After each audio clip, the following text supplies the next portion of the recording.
repentance, 즉 회개라는 거 하는 것은 구원에 향한 필수적인 관문이라고 할 수 있습니다.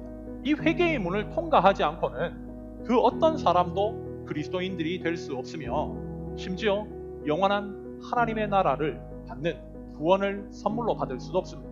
누구든지 마지막 자신이 죽고 나서 하나님의 나라를 가기를 원한다면 하나님의 조명 아래서 자신의 실상을 정확하게 들여다보고 그분 앞에서 자신의 잘못된 삶에 대한 철저한 반성과 회개가 있을 때에 하나님께서는 우리의 모든 죄를 예수 그리스도의 보혈로 깨끗이 씻어주실 뿐만 아니라 마지막 날 그가 죽었을 때 영원한 하나님 나라의 상급을 준다는 것, 이것은 성경에 기록된 분명한 말씀이죠. 성경에 이렇게 분명하게 구원에 대한 공식이 선포되어 있는데도 불구하고 적지 않은 사람들이 회개를 제대로 이해하지 않고 교회 생활을 하는 경우가 허다합니다. 교회를 수십 년을 다니고 본인이 심지어 모태신앙이라고 얘기함에도 구원의 필수적인 첫 관문인 회개가 무엇인지도 모르고 또한 본인이 회개를 제대로 안 했음에도 불구하고 회개했다는 착각 속에서 교회를 다니는 경우, 이것이 사실 더 큰 문제죠. 그들 역시도 교회를 다니면 구원을 받는다고 생각하는 것인데 성경 그 어디에도 그저 교회 다님이 그들에게 구원을 가져다 준다는 말씀은 성경 어디에도 없다는 것입니다. 그렇다면 성경이 말씀하는 참다운 회개가 의미하는 바가 무엇인가? 성경을 들여다보면 회개에 관련된 두 단어가 등장합니다. 그 첫 번째는 자복이라는 단어.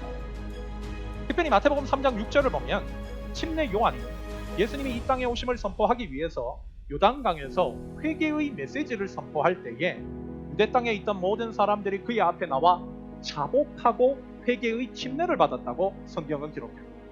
특별히 여기 기록된 자복이라는 헬라어 엑소몰로게오는 confess, 즉 자백하다는 의미, 즉 자신의 죄를 하나님 앞에서 인정한다는 의미입니다. 즉 자복은 행동이 아닌 입으로 하는 것이라는 의미입니다.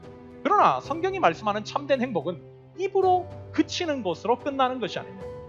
입으로 하는 자복은 참된 회개로 가는 첫 번째 단추일 뿐이에요. 우리가 옷을 입을 때 첫 단추를 끼웠다고 해서 우리가 옷 전체를 입었던 것이 아니듯이 그저 자복 하나 했다고 회개가 완성된다고 성경은 그 어디에도 가르치고 있지 않습니다.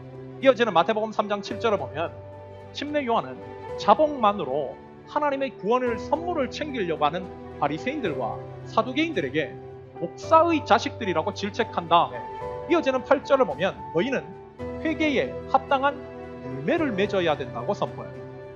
특별히 여기 회개라는 헬라어 메타노에오는 자신이 가던 방향을 180도 돌려서 되돌아가는 것을 의미합니다. 즉 자복이 입으로 자신의 죄를 인정하는 것이라면 회개는 그 인정한 다음의 삶을 얘기합니다. 즉 자신이 인정했던 삶의 자리, 그 방향에서 180도 돌이켜서 하나님이 말씀하시는 삶으로 즉 변환되는 삶의 행동을 의미하는 것입니다.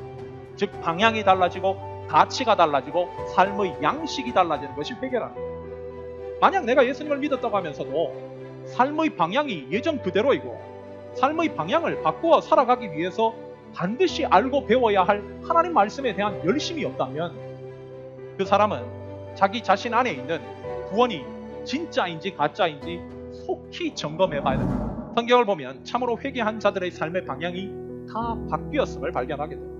지금까지 자신이 살아왔던 삶의 방식이 죽음임을 알기에 그들은 그 길을 돌이켜야 함을 알고 새로운 길을 걷기 위해 하나님의 말씀을, 즉 그 길을 알려주시는 하나님의 말씀을 열심을 다해 배웁니다. 말씀을 알아야 본인이 가야 할 길을 알고 말씀을 먹어야 그 길을 갈 수 있는 힘과 능력이 하늘로부터 주어지기에 그들은 하나님의 말씀과 함께 과거의 삶을 돌이켜 주님께서 말씀하시는 새 삶을 향해 전심전력하는 것입니다.